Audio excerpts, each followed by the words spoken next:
Hey guys, how are we doing? Crypto Insight UK here, bringing you back another YouTube video.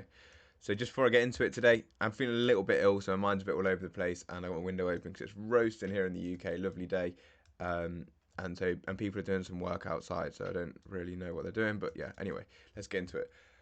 Bitcoin closed its weekly chart yesterday. Very interesting looking candle here. Look, we had a big rejection from the downside push that we had, and actually closed the week higher than we closed the week last week, even though we saw obviously the Japanese carry trade start to unravel. So that's very interesting there, and supported by a big volume, might I add.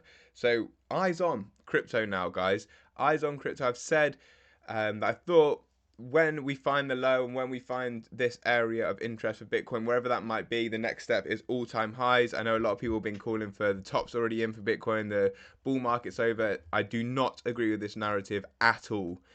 Where the low might come in, I'm not sure. We even saw yesterday potential escalations in the Middle East, and crypto still managing to hold higher low, and price action this morning looking pretty good. As you can see, ETH up 4.5, XRP up 4.5, and Bitcoin up 1. However, we aren't out of the woods yet. As I always say, we do normally look for some sort of low after the bottom's been put in, like either a higher low and then with some bad news, and we don't set a lower low. So that could be this could be it. As I said, like the narrative of the war, we don't manage to set a lower low off that narrative. That could be where we're looking for positivity, and that's almost like a bearish or bullish divergence, even in terms of price action, because you use the sentiment that couldn't get much worse, and you still don't manage to form a lower low. But nothing is confirmed as of yet. The weekend trading is always quite dodgy because it's quite illiquid and big players aren't really in the market. So let's look and see what follows through and what happens today. With that being said, I did say yesterday I thought we could see a larger fall, like the alts were on the edge of a larger fall, and I'm going to show you why. This is Solana, for example, and I'm not picking on Solana. A lot of alts look very, very similar. It literally reversed on the last point that it could have reversed at yesterday. If you see, like, these are the lows, people probably have their stop losses below these lows. It literally bounced off the lows and started to resume its push back towards the upside. If you lose this level, there's probably some stop losses that will get triggered that will probably take you down to this level, and then they will get triggered that will probably take you down to this sort of level, and they will probably get triggered as well. And then my target area, as you guys know, this is why these are my target areas. My target area for Solana is something around here. Retest this area here before continuation. Whether that comes or not, I don't know. Things are looking bullish again now. However, we won't know if they're bullish until we start to get clean breaks above, firstly, these levels here, so the previous held lows, and then after that, the previous highs. So once we start, you can't really get confirmation now until we start closing, for example, for Solana above like 163. That's when I'll be looking to say, okay, look, we're marching back towards the upside. But that doesn't help us too much as traders, because we're kind of in that in-between zone right now, like where putting a trade on is kind of, you just kind of guessing. You're not looking at anything specific in terms of price action. Get your words out, Will. In terms of price action, so that's where it's kind of difficult right now. XRP, very similar. It came down, it had its bounce. We talked about XRP against Bitcoin specifically and what I was looking for. I made a tweet about that this morning, and last night I said, look, XRP is getting to a very interesting area here.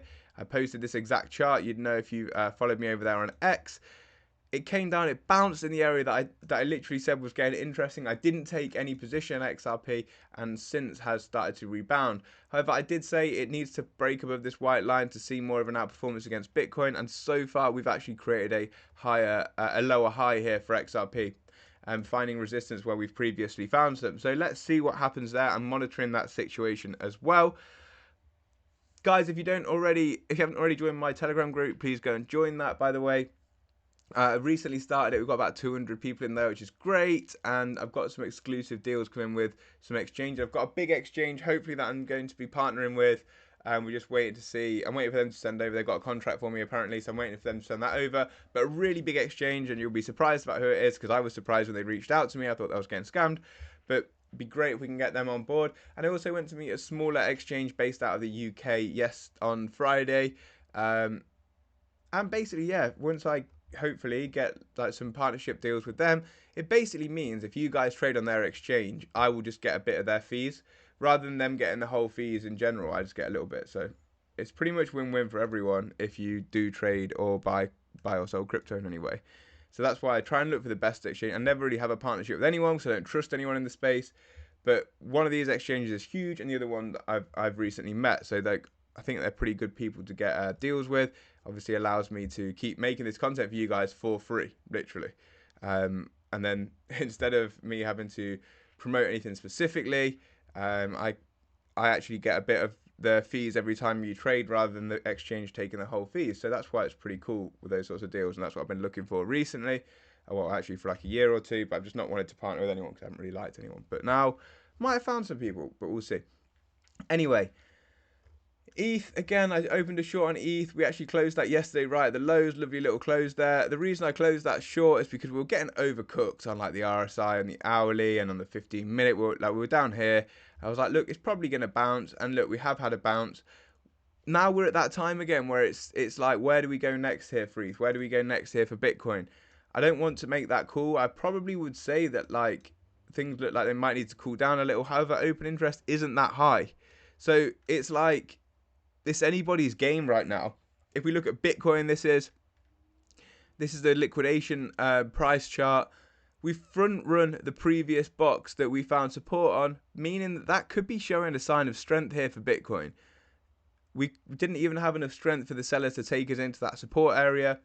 Buyers stepped in, and we could be creating a higher low. So it's all like we're all in like indecision period here. We'll see what happens probably when the US opens. They're probably going to give us our decision for today.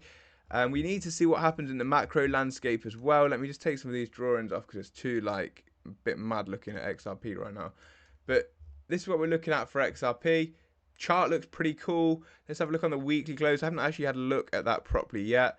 Again, weekly close looks all right for XRP. We closed above this big order block here, so that's a good sign. We do want to get that weekly close up above that 68-cent level, and I'd really be looking for that to happen this week. Be great if we could see something like that for XRP this week, and then you could really start to get bullish. I think that really depends on what happens with Gary Gensler and the SEC. Do they appeal this case, or do they just say, okay, cool, that's it, we've had enough? Again, XRP against ETH did actually close below resistance just last week. I'm only seeing this live with you guys. I hadn't actually checked this chart. Or maybe it just wicked above it. It was really close either way. So let's see. Again, we want to see follow-through price action for XRP against ETH this week. And XRP against Bitcoin also closing below that level that I did want to see us close above. But it's still looking pretty positive. As I said, I expect the next few candles when we get these closes to be big and green. But we have to get those closes first. Good thing about last week, a lot of volume coming in, and we did manage to still create a higher close than the week before. So positives and negatives. I don't want to get too bullish. I don't want to get bearish either. We've got our eyes on the charts. We're monitoring every single day. Flare is another one that I am really monitoring right now. Looks to be bottoming. A nice wave 1, wave 2, come back down. We're nearly in the oversold area again on the weekly RSI, accumulating here probably for the next level, next wave up, which could take us anywhere up towards around that 70-cent level. But realistically, I'm going to be deleveraging quite heavily for Flare between 15 and 19 cents. So there are all my thoughts so far this morning. We're going to continue to put some notifications out over there on X. If you guys enjoyed this video, please subscribe. And when I do get these partnerships, if I do get them with exchanges, it would mean so much to me if you guys could just sign up. If you do want to trade crypto, just use my code. Like when you trade, the exchanges get the funds anyway, get the fees anyway. So may as well split them with me, and then I can continue doing this, and it funds my life, and I'm really grateful for that. I really am. So I know you guys enjoy my content, and I appreciate every single one of you for being here. I don't ask for payments in any way, but I would like to see you guys sign up to these exchanges if I do get these deals with them. We've just been negotiating in terms of like, if I get commission, what commission. Like, I've never really done deals with exchanges, so it's new for me too. But anyway, hope you enjoy, guys. Like, I've done a couple, as you guys know. Like, I did one with MEXC, all this sort of stuff, like a while ago. But that was just more like a tweet package than anything. Anyway, I'm going to leave that now. Hope you guys enjoyed the video. If you did, please subscribe and share it with a friend. And I will be back tomorrow. Peace up. A town down, as Crypto Insight UK would say.